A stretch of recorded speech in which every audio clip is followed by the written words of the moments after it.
Dark Ages never happened. That was an era of remarkable progress and innovation that included the invention of capitalism. The Crusaders did not march east in pursuit of land and loot. They went deeply into debt to finance their participation in what they regarded as a religious mission. Most thought it unlikely that they would live to return, and most didn't. Although still ignored by most historians, dramatic changes in climate played a major role in the rise of the West. A period of unusually warm weather, from about 800 to about 1250, was followed by centuries of extreme cold, now known as the Little Ice Age, from about 1300 to about 1850. There was no scientific revolution during the 17th century. These brilliant achievements were the culmination of normal scientific progress, stretching back to the founding of universities in the 12th century by scholastic natural philosophers.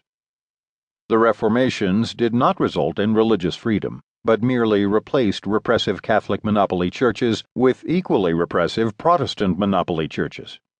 It became a serious criminal offense to celebrate the Mass in most of Protestant Europe. Europe did not grow rich by draining wealth from its worldwide colonies. In fact, the colonies drained wealth from Europe, and meanwhile gained the benefits of modernity. Also, both the textbooks and the instructors involved in the old Western Civ courses were content merely to describe the rise of Western civilization. They usually avoided any comparisons with Islam or Asia, and ignored the issue of why modernity happened only in the West. That is the neglected story I aim to tell. To explore that question is not ethnocentric. It is the only way to develop an informed understanding of how and why the modern world emerged as it did. In early times, China was far ahead of Europe in terms of many vital technologies. But when Portuguese voyagers reached China in 1517, they found a backward society in which the privileged classes were far more concerned with crippling young girls by binding their feet than with developing more productive agriculture, despite frequent famines. Why? Or why did the powerful Ottoman Empire depend on Western foreigners to provide it with fleets and arms? Or how was it possible for a relative handful of British officials, aided by a few regular army officers and non-commissioned officers, to rule the enormous Indian subcontinent? Or, to change the focus, why did science and democracy originate in the West, along with representational art, chimneys, soap, pipe organs, and a system of musical notation? Why was it that for several hundred years, beginning in the 13th century, only Europeans had eyeglasses and mechanical clocks?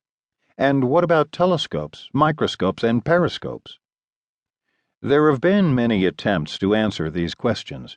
Several recent authors attribute it all to favorable geography, that Europe benefited from a benign climate, more fertile fields, and abundant natural resources, especially iron and coal. But, as Victor Davis Hanson pointed out in his book Carnage and Culture, China, India, and Africa are especially blessed in natural ores and enjoy growing seasons superior to those of Northern Europe.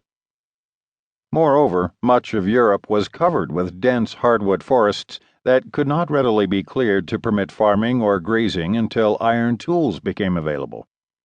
Little wonder that Europe was long occupied by cultures far behind those of the Middle East and Asia. Other scholars have attributed the success of the West to guns and steel, to sailing ships, or to superior agriculture. The problem here is that these causes are part of what needs to be explained. Why did Europeans excel at metallurgy, shipbuilding, and farming? The same objection arises to the claim that science holds the secret to Western domination, as well as to the Marxist thesis that it was all due to capitalism. Why did science and capitalism develop only in Europe?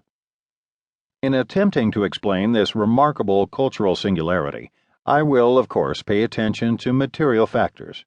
Obviously, history would have been quite different had Europe lacked iron and coal or had been landlocked. Even so, my explanations will not rest primarily on material conditions and forces. Instead, I give primacy to ideas, even though this is quite unfashionable in contemporary scholarly circles.